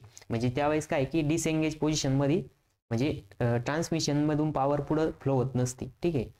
मग आता हा जो क्लच आहे हा क्लचचं नेमकं फंक्शन काय, क्लच काय काम करणार आहे आणि क्लच कशासाठी दिलाय ते आपल्याला बघायचं आहे. तर क्लच काय एक ट्रान्समिशन सिस्टमचं डिव्हाइस आहे, ते काय करणार व्हेकलच्या इंजिनचा शाफ्ट आणि गिअरबॉक्सचा शाफ्टला कनेक्ट आणि डिस्कनेक्ट करायचं काम करणार आहे, ठीक आहे. When clutch is engage power flow of the engine to the rear wheels through, ठीक आहे. म्हणजे ज्यावेळेस क्लच एंगेज पोझिशनमध्ये असणार आहे त्यावेळेस गाडीच्या इंजिनमध्ये जी पॉवर प्रोड्यूस झाली ती पॉवर व्हीलपर्यंत सप्लाय होणार आहे, ठीक आहे. त्याच्यानंतरनं ज्यावेळेस क्लच हा डिसएंगेज पोझिशनमध्ये असणार आहे त्यावेळेस इंजिनमध्ये प्रोड्यूस झालेली पॉवर व्हीलपर्यंत पोहोचणार नाही, ठीक आहे. मग बघा, when the clutch is engage power flow of the engine to the rear wheels through the transmission system of vehicle moves on the road. ठीक आहे. In normal condition clutch is always remains engage. आता बघा, आपण गाडीचा जो clutch आहे, clutch ओढतो म्हणजे इंजिनचा शाफ्ट आणि गिअरबॉक्सचा शाफ्ट एकमेकांपासून डिस्कनेक्ट करतो. ठीक आहे. आणि ज्यावेळेस आपण क्लच सोडतो त्यावेळेस क्लच काय करतो, दोन्ही शाफ्टला एकमेकांसोबत कनेक्ट करायचं काम करतो. म्हणजे क्लच काय की नॉर्मल कंडिशनला क्लच हा एंगेज पोझिशनमध्ये राहणार आहे, म्हणजेच तो दोन्ही शाफ्टला कनेक्ट करून ठेवायचं काम करणार आहे. ज्यावेळेस आपण तो क्लच ओढणार आहे, बघा इथं पेडल प्रेस होतं, पेडल प्रेस झालं म्हणजे काय की दोन शाफ्ट एकमेकांपासून डिसएंगेज होतात. ठीक आहे. मग when the clutch is disengage म्हणजे क्लच पेडल जे ते आपण प्रेस करणार आहे. The power is not transmitted to rear wheels and vehicle is stop with engine still running. बघा, ज्यावेळेस आपण क्लच पेडल प्रेस करणार आहे किंवा जो क्लचचं जे लिव्हर आहे टू व्हीलर्स ते ओढणार आहे, त्यावेळेस काय आहे की इंजिनमध्ये जी पॉवर प्रोड्यूस होती ती पॉवर ट्रान्समिशन सिस्टमकडे जाणार नाही. म्हणजे ट्रान्समिशन सिस्टमची जी पॉवर आहे ती स्टॉप होणार आहे. म्हणजे याचा अर्थ काय की व्हेकलचे जे व्हील्स आहे ते रोटेट व्हायचं बंद होणार आहे आणि पण इंजिन रोटेटिंगच राहणार आहे. ठीक आहे. म्हणजे इंजिन काय आहे की कॉन्स्टंट स्पीडवरती रोटेट होणार आहे. मग बघा, आता इथं क्लचचं एक्सप्लोडेड व्ह्यू दाखवलेला आहे. ठीक आहे. क्लचचं हे काय पेडल आहे, पेडल प्रेस केलं की इथं क्लचचं हे जे मेकॅनिझम हे काय करतं, सेंट्रली प्रेस होतं. आणि नंतर आपण बघा गिअरबॉक्समधून गिअरबॉक्सचे शिफ्टर जे आहे ते शिफ्टर थ्रू काय करतो, गिअर शिफ्ट करतो. ठीक आहे. आता नॉर्मली बघा, तुम्ही जर ऑब्झर्व केलं असेल गाडी चालवताना, आपण काय करतो, गाडी स्टार्ट करतो सगळ्यात पहिले. ठीक आहे. आता काही गाड्या काय की क्लच वाढल्यानंतर पण स्टार्ट होत्या, काही गाड्या न्यूट्रल पोझिशनमध्ये आणल्याशिवाय स्टार्ट होत नाही. मग सपोज गाडी आपण स्टार्टिंगला न्यूट्रल पोझिशनमध्ये स्टार्ट केली, इंजिन चालू झाल्यानंतर काय की गाडी मूव्ह व्हायला स्टार्ट होत नाही. ज्यावेळेस आपल्याला गाडी मूव्ह करायची राहते त्यावेळेस आपण काय करतो, क्लच ओढल्यानंतर बघा या शिफ्टर थ्रू काय करतो, गिअर टाकल्यानंतर काय होतं, हळूहळू क्लच सोडतो. मग हळूहळू का बरं सोडतो, एकदम सोडलं काय होतं, एकदम सोडलं तर आपल्याला काय होतं, सडन गाडी काय करते, जर्क मारते म्हणजे गाडी एक टाईपचं समजा नाही का झटका मारते. मग असं का होतं, कारण की ज्यावेळेस आपण हे जे दोन शाफ्ट आहे ते इंजिन शाफ्ट आणि गिअरबॉक्सचं शाफ्ट सडन जर एकमेकांचं एंगेजमेंट केलं तर तिथं काय होणार आहे, जर्क प्रोड्यूस होणार आहे, गाडीला झटका बसणार आहे. ठीक आहे. त्याच्यानंतर जर आपण ते हळूहळू सोडलं तर म्हणजे ग्रॅज्युअल एंगेजमेंट होणार आहे, हळूहळू एंगेजमेंट झाली त्याच्यामध्ये काय होणार आहे, तर गाडी काय आहे की स्लोली मूव्ह व्हायला स्टार्ट होणार आहे. म्हणजे जनरली बघा, नॉर्मल तुम्हाला जर ओरलमध्ये क्वेश्चन विचारला की क्लच हा नॉर्मल कंडिशनला एंगेज असतो की डिसएंगेज राहतो, तर त्यावेळेस तुम्ही सांगायचं क्लच हा एंगेज पोझिशनमध्ये राहतो ऑलवेज. आणि ज्यावेळेस आपण त्याचं लिव्हर प्रेस करणार आहे किंवा ओढणार आहे त्या केसमध्ये तो काय होणार आहे, डिसएंगेज पोझिशनमध्ये येणार आहे. ठीक आहे. तर बघा, याच्यामध्ये इथं फ्लायव्हील असतं, फ्लायव्हीलच्या मध्ये इथं एक फ्रिक्शन प्लेट असते, फ्रिक्शन प्लेटच्या तिथं एक बाजूला डायफ्राम असतो, तो काय होतो, या फ्रिक्शन प्लेटवरती प्रेशर एक्झर्ट करतो आणि ही जी प्रेशर प्लेट या फ्लायव्हीलच्या साईडला एंगेज होती. आणि त्यावेळेस दोन शाफ्टमधली जी पॉवर आहे ती काय होती, म्हणजे पॉवर इकडच्या शाफ्टची पॉवर इकडच्या शाफ्टमध्ये रोटेशन ट्रान्समिट व्हायला स्टार्ट होते. तर इथं एक पूर्ण वर्किंग दाखवलेलं आहे. ठीक आहे. तर पुढच्या पेजवरती बघा, clutch is disengage at the time of. बघा, क्लच हा डिसएंगेज कधी असतो, व्हेन व्हेकल इज स्टार्टिंग. ज्यावेळेस व्हेकल आपली स्टार्टिंग पोझिशनमध्ये राहते त्यावेळेस आपण क्लचचं लिव्हर काय आहे की ओढून ठेवलेलं राहतं बघा, क्लच लिव्हर. मग त्यावेळेस काय आहे की इंजिन शाफ्ट आणि गिअरबॉक्स शाफ्ट एकमेकांपासून डिस्कनेक्ट झालेलं असतं. गिअरबॉक्सचं शाफ्ट म्हणजेच ट्रान्समिशन सिस्टम कोणाला कनेक्ट राहतं, व्हीलला कनेक्ट राहतं. म्हणजे अल्टिमेटली व्हीलला पॉवर जाणार नाही ज्यावेळेस आपण क्लच ओढणार आहे त्यावेळेस. ठीक आहे. बघा, इथं वर्किंग दाखवलेलं आहे. इकडे इंजिन तर सुरू आहे, पण ह्या दोन प्लेट ज्या आहे, आता ह्या प्लेट काय आहे, क्लच सॉर्ट हा, ह्या दोन प्लेट एकमेकांपासून डिसएंगेज, ही प्लेट रोटेट होती पण ही प्लेट रोटेट होत नाही का, कारण की इकडे आपण क्लच काय केलाय, ओढून ठेवलेला आहे. इंजिन स्टार्ट पोझिशनमध्ये बघा, म्हणजे ज्यावेळेस गाडी स्टार्टिंग पोझिशनमध्ये असते त्यावेळेस क्लच हा डिसएंगेज राहतो. त्याच्यानंतर क्लच हा आणखीन एकदा डिसएंगेज पोझिशनमध्ये येतो ज्यावेळेस आपल्याला गिअर शिफ्ट करायचा राहतो त्यावेळेस. बघा, आपण काय आहे की गिअर शिफ्ट करताना गिअरचं काय होतं, एकमेकांमध्ये दोन गिअर जे राहते त्यांची टीथ एकमेकांमध्ये मेश होते आणि मेश होताना काय होतं, जर तिकडनं सडन नाही का स्पीड, आता इंजिनची स्पीड ऑलरेडी खूप जास्त राहते. ठीक आहे. ते काय करतं, कॉन्स्टंट टॉर्क सप्लाय करायचं काम करीत राहतं. आणि ज्यावेळेस दोन आपण रोटेटिंग मेंबर एकमध्ये एंगेज करणार आहे त्यांना टीथ आहे, ते टीथ एकमेकांमध्ये मेश होणार आहे त्यावेळेस काय होणार आहे, तिथं फ्रिक्शन प्रोड्यूस होणार आहे. आणि जर आपण तिथं पॉवर जर खूप जास्त दिली तर तिथं खूप जास्त फ्रिक्शन प्रोड्यूस होणार आहे. म्हणजे जास्त टॉर्क दिला, जेवढ्या हाय टॉर्कवरती आपण एंगेज करणार आहे तेवढं जास्त फ्रिक्शन होणार आहे आणि त्याच्यामुळं काय होते, गिअरचे जे टीथ राहते ते खराब होत्या. म्हणून आपण काय करतो, क्लच ओढतो आणि त्याच्यानंतर गिअर शिफ्ट करतो. ठीक आहे. नंतर stopping the vehicle when engine is idling. बघा सपोज आता आपण गाडी स्टार्ट केल्यानंतर मध्येच कोणतरी भेटलं, मग आपण काय करतो, थांबल्यानंतर आपण काय आहे की गाडी लगेच न्यूट्रल करतो का, नाही करीत, आपण फक्त क्लच ओढतो. मग क्लच ओढतो म्हणजे काय होतं की इंजिनचा शाफ्ट आणि गिअरबॉक्सचा शाफ्ट किंवा ट्रान्समिशन सिस्टमचा शाफ्ट हे एकमेकांपासून डिसएंगेज होत आहे. म्हणजे इंजिन तर रोटेट होणार आहे, बट इकडं आपलं जे व्हील आहे ते रोटेट होणार नाही. ठीक आहे. मग बघा नेक्स्ट सांगितलेलं आहे, stop the vehicle when engine is idling. Engine idling म्हणजे काय की इंजिन चालू असतं आयडियल कंडिशनला, त्यावेळेस तिथं व्हेकल स्टॉप राहते. मग बघा clutch is engage only when vehicle is moving. मग क्लच एंगेज पोझिशनमध्ये कधी राहतो, ज्यावेळेस व्हेकल मुव्हिंग कंडिशनमध्ये राहते. ठीक आहे. आणि this clutch is also permit gradual taking up of the load. आणि क्लच कशाला परमिट करतो की हळूहळू एंगेज होतो. हळूहळू एंगेज झाल्यामुळे काय होतं की हळूहळू लोड घेतो. ठीक आहे. म्हणजेच जो टॉर्क आहे इनिशियल कंडिशनला कमी टॉर्क सप्लाय करतो, नंतर ना हळूहळू काय होतो, वाढत जातो. ठीक आहे. म्हणजे स्पीड पण त्याचे रोटेशन पण इन्क्रीज होत जाते. म्हणजे सडन लगेच आता बघा इथं ही जी प्लेट आहे हिचे जेवढे रोटेशन होत आहे तेवढेच RPM लगेच इमिडिएट याचे रोटेट नाही होत. म्हणजे हळूहळू याची स्पीड आणि याची स्पीड एकसारखी व्हायला थोडा वेळ लागतो. ठीक आहे. It prevent jerky motion of the vehicle and avoid the traces due to the load on transmission. ठीक आहे. मग ग्रॅज्युअल एंगेजमेंटमुळे काय होतं की एकदम ट्रान्समिशन सिस्टमवरती लोड येत नाही. ठीक आहे. आणि एकदम लोड जर नाही आला तर मग जर्क प्रोड्यूस होत नाही. ठीक आहे. हळूहळू काय होतं, ग्रॅज्युअल एंगेजमेंट होती. ग्रॅज्युअल एंगेजमेंटमुळे ट्रान्समिशनची स्पीड हळूहळू इन्क्रीज होती आणि त्याच्यामुळे तिथं कुठल्या प्रकारचं जर्क वगैरे प्रोड्यूस होत नाही. जर तुम्हाला जर्क महसूस करायचा असेल तर तुम्ही काय करायचं, गाडी गिअर टाकायचं आणि क्लच जोरात सोडून द्यायचं, मग तुम्हाला जर्क महसूस होईल. ठीक आहे. तर बघा इथं 2 व्हीलरचं दाखवलेलं आहे आणि ते पाठीमागच्या ॲनिमेशनमध्ये 4 व्हीलरचं होतं. तर 4 व्हीलरच्या केसमध्ये आपण ज्यावेळेस इथं पेडल प्रेस करतो त्यावेळेस बघा इथं मध्ये एक प्रेशर प्लेट राहते आणि हे काय आहे, प्रेशर प्लेट आणि फ्रिक्शन प्लेट आणि हा फ्लाय व्हील आहे. तर ही प्रेशर प्लेट ज्यावेळेस आपण इकडं हे प्रेस करतो, ही प्रेशर प्लेट पाठीमागे येते आणि पाठीमागे आल्यामुळे काय होतं, ही प्लेट फ्री होती. बघा इथं ॲनिमेशनमध्ये दाखवलेलं इथं स्टार्टिंगला बघा, हे प्रेस केल्यानंतर हायड्रोलिक फ्लुइड इथं प्रेशर एक्झर्ट करतं, हे पाठीमागे आल्यानंतर ही प्रेशर प्लेट जी आहे ती डिसएंगेज होती आणि मग हे दोन शाफ्ट एकमेकांपासून पॉवर फ्लो करायचं बंद करतात. ठीक आहे. आणि तसंच इथं 2 व्हीलरमध्ये ज्यावेळेस आपण क्लच ओढल्यानंतर ह्या दोन प्लेट एकमेकांपासून बाजूला मूव्ह होत्या. म्हणजे एकमेकांना आधी या सोबत मीट झालेल्या राहत्या आणि ज्यावेळेस आपण क्लच ओढतो त्यावेळेस ह्या एकमेकांपासून बाजूला झालेल्या राहत्या. म्हणजे इकडच्या बाजूचे रोटेशन इकडच्या बाजूला ट्रान्समिट होत नाही आणि ज्यावेळेस हे क्लच सोडतो त्यावेळेस याच्यासोबत अटॅच झालेलं राहते. अटॅच झाल्यामुळे इकडचे रोटेशन इकडं व्हीलकडं फ्लो होत्या. ठीक आहे. म्हणजे इथं यांच्यामध्ये पॉवर कट होती ज्यावेळेस आपण क्लच ओढतो, ज्यावेळेस पॉवर सोडतो त्यावेळेस हे एकमेकांना एंगेज होते, म्हणजे पॉवर सप्लाय व्हायचं स्टार्ट होतं. ठीक आहे. त्याच्यानंतर वर्किंग आपण जे ते लगेच बघू. ठीक आहे. कारण की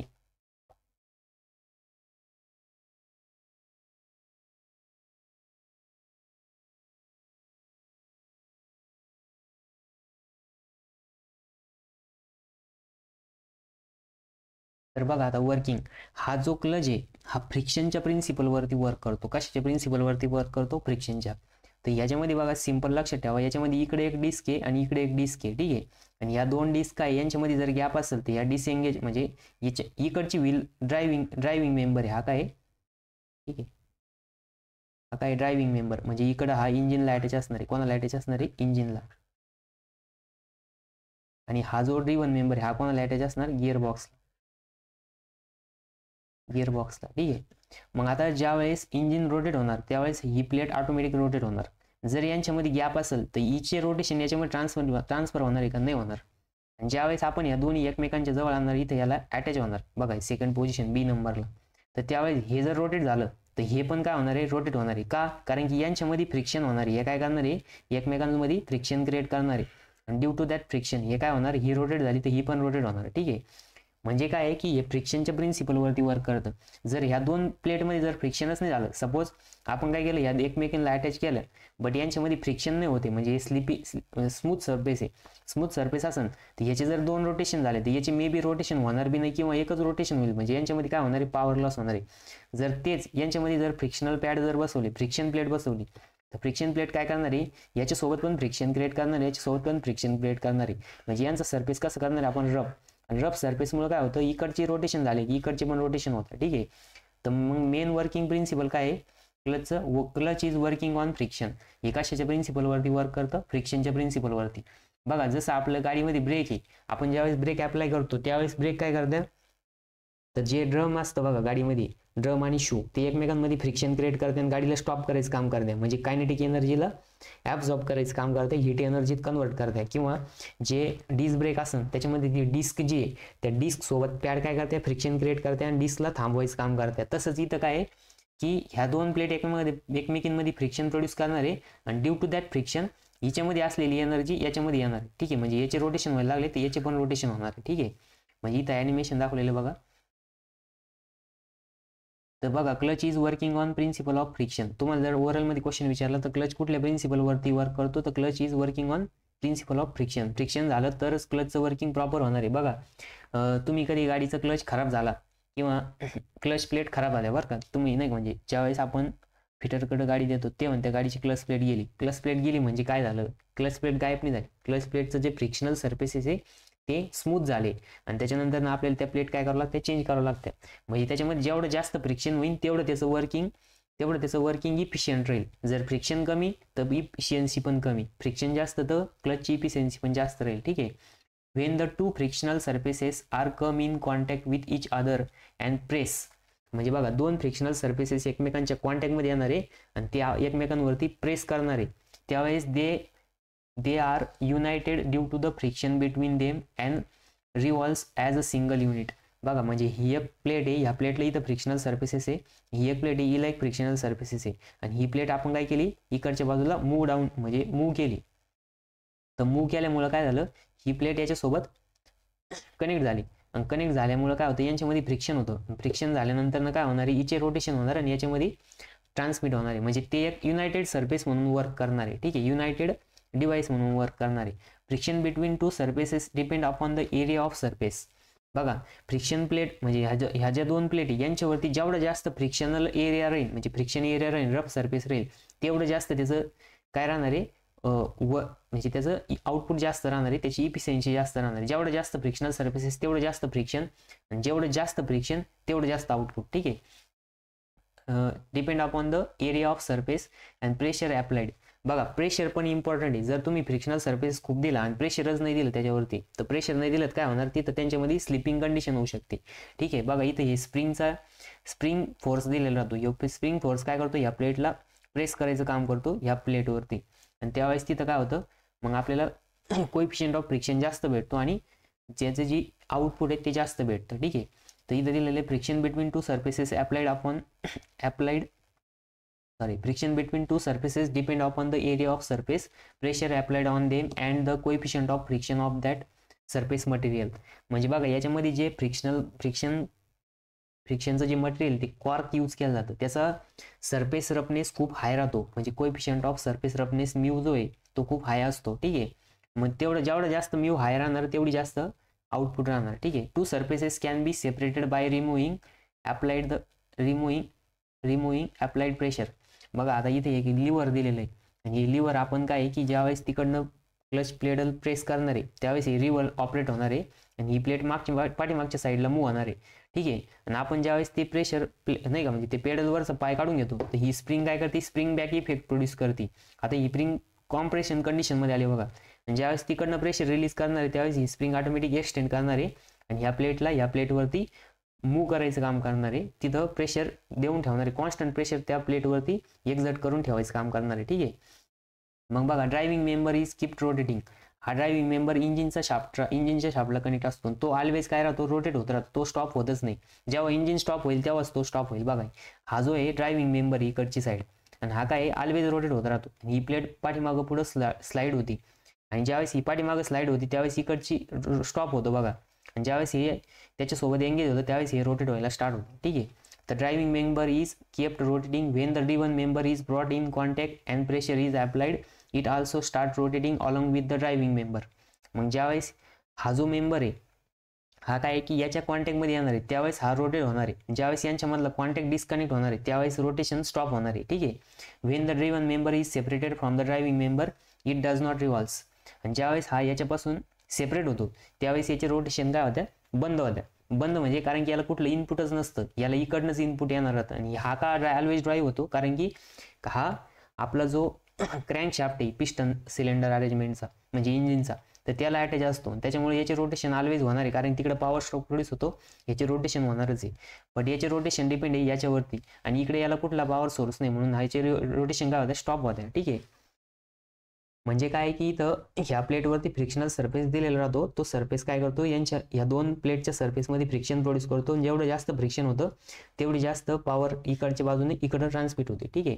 हे त्याचं काय वर्किंग प्रिन्सिपल आहे. मग क्लचचं वर्किंग समजलं सगळ्याला. पेपरमध्ये हे clutch define clutch and it's working. मग असा जर क्वेश्चन आला 4 मार्कला, तुम्हाला क्लचची डेफिनेशन लिहावं लागेल, त्याच्यानंतर वर्किंग एक्सप्लेन करताना ह्या 2 डायग्राम काढावं लागेल. ठीक आहे. मग इथं काढायचं ड्रिव्हन मेंबर, ही एक प्लेट, ही एक प्लेट. ठीक आहे. आणि हा ड्रायव्हिंग मेंबर आहे, हा ड्रिव्हन मेंबर आहे. आणि ज्यावेळेस ड्रायव्हिंग मेंबर हा म्हणजे ड्रायव्हिंग म्हणजे काय, जो फिरणार आहे, फिरवणार आहे तो, आणि ड्रिव्हन म्हणजे काय, जो फिरणार आहे तो. ठीक आहे. आणि हे 2 शाफ्ट काय होत्या, ह्या प्लेटवरती फ्रिक्शनल सरफेसेस राहते, आणि फ्रिक्शन लाईनिंगमुळे त्यांच्यामध्ये रोटेशन ट्रान्समिट होतं. ठीक आहे. हे त्याचं वर्किंग प्रिन्सिपल आहे.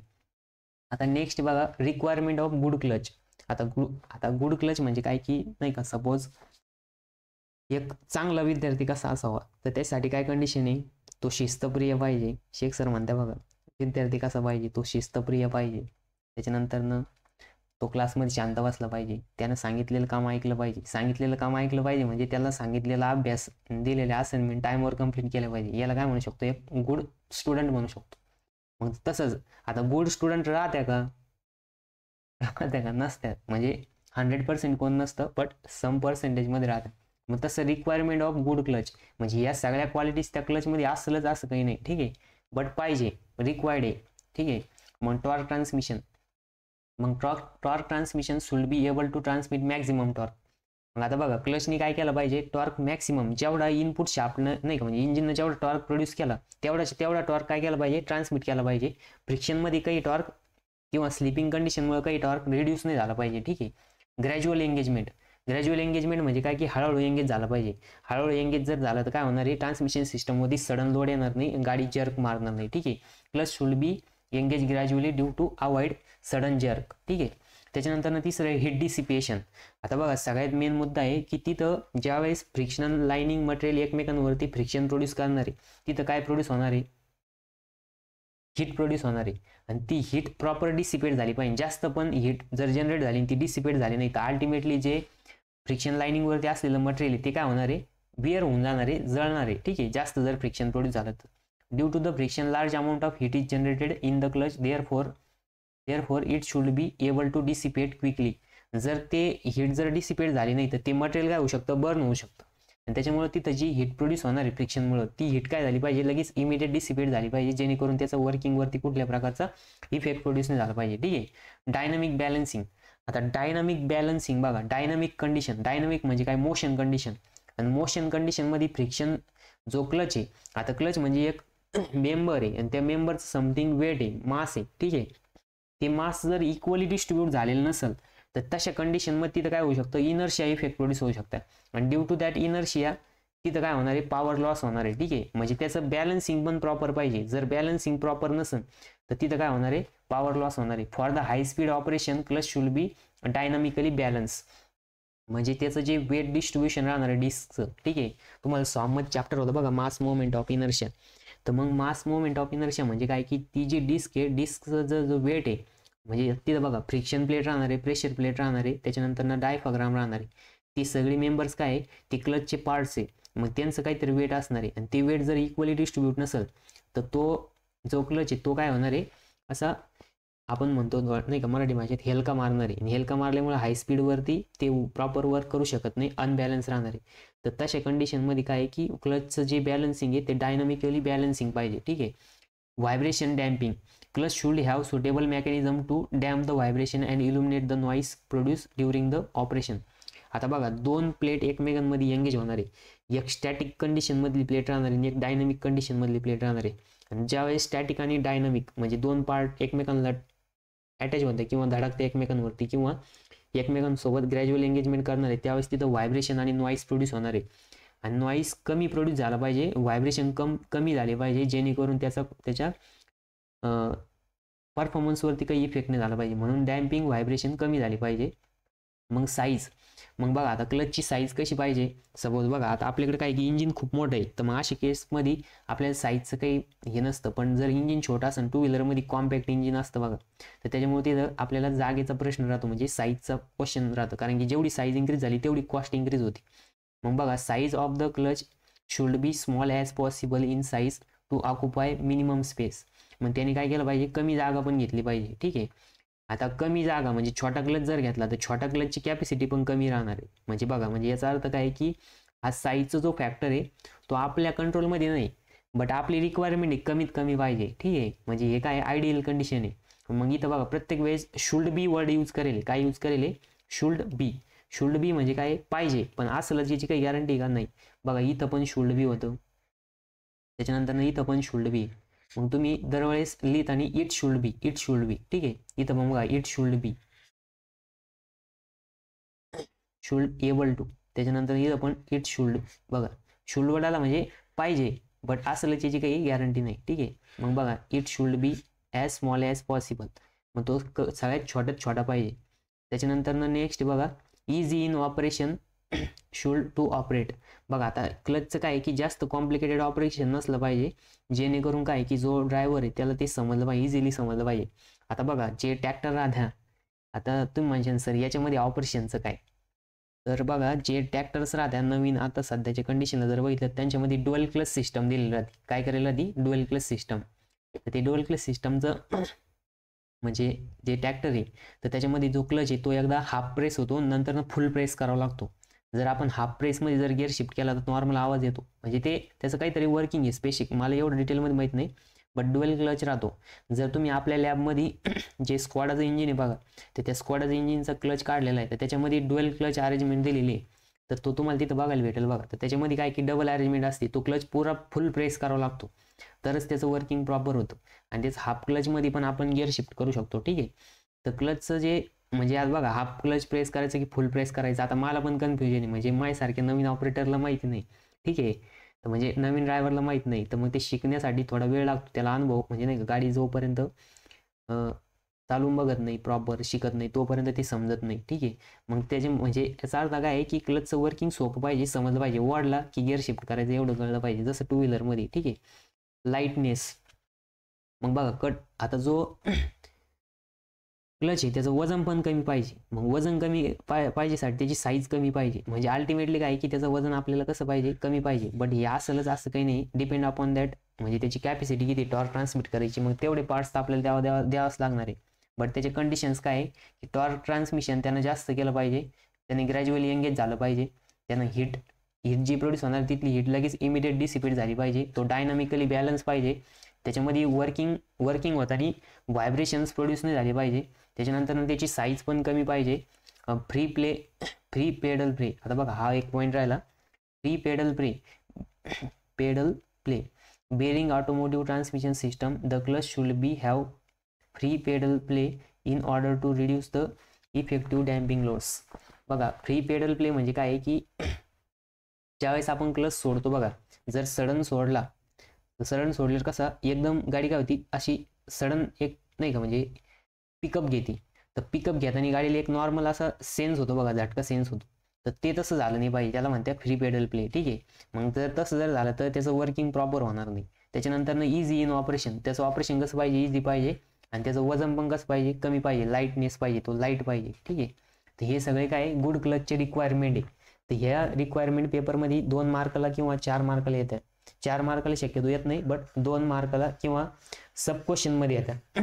मग एक्सप्लेन वर्किंग ऑफ किंवा एक्सप्लेन डेफिनेशन विचारू शकता, define clutch and it's good requirements. मग असं सब क्वेश्चन येतो, त्या केसमध्ये तुम्हाला हे लिहिता आली पाहिजे. ठीक आहे. तर it should B word use करायचं लिहिताना. तर बाकीचं जे आता आपण पुढच्या लेक्चरमध्ये बघू. तर रिक्वायरमेंट ऑफ क्लच सिस्टम, आता क्लच आणि क्लच सिस्टम एकच आहे, बट थोडाफार चेंजेस आहे, तर त्या पुढच्या लेक्चरमध्ये बघू. आणखीन एक 2 मार्काचा किंवा 4 मार्काचा क्वेश्चन येतो, डिझाईन कन्सिडरेशन्स ऑफ क्लच. मग डिझाईनचे टेक्निकल फॅक्टर्स कुठले की जे आपण डिझाईन करताना कन्सिडर करणार आहे ते पण विचारले जातात. ठीक आहे. मागच्या स्कीममध्ये विचारायचे ते, आणि नंतर बघायचं क्लासिफिकेशन ऑफ क्लच. क्लासिफिकेशन नंतर आपल्याला सिंगल प्लेट क्लच बघायचं आहे. सिंगल प्लेटमध्ये पण कॉईल टाईप आणि डायफ्राम टाईप असे 2 क्लच आहे, ते दोन्ही पण बघायचे. ठीक आहे, तर बाकीचं आपण नेक्स्ट लेक्चरला बघू. आता कंटिन्यू 1 तास बोलल्यामुळे काय होतं, इफिशियन्सी कमी होती बोलणारीची. ठीक आहे, तर मग सगळे पॉईंट म्हणजे काही मुद्दे जे आहे ते सांगायचे राहून जाते एक्सप्लेन करताना. बट इथं जे दिलेले ते तर सांगतात, बट प्रॅक्टिकली सांगताना काही मुद्दे रिड्यूस होतात. ठीक आहे, त्याच्यामुळं आपण नेक्स्ट लेक्चरमध्ये बघू.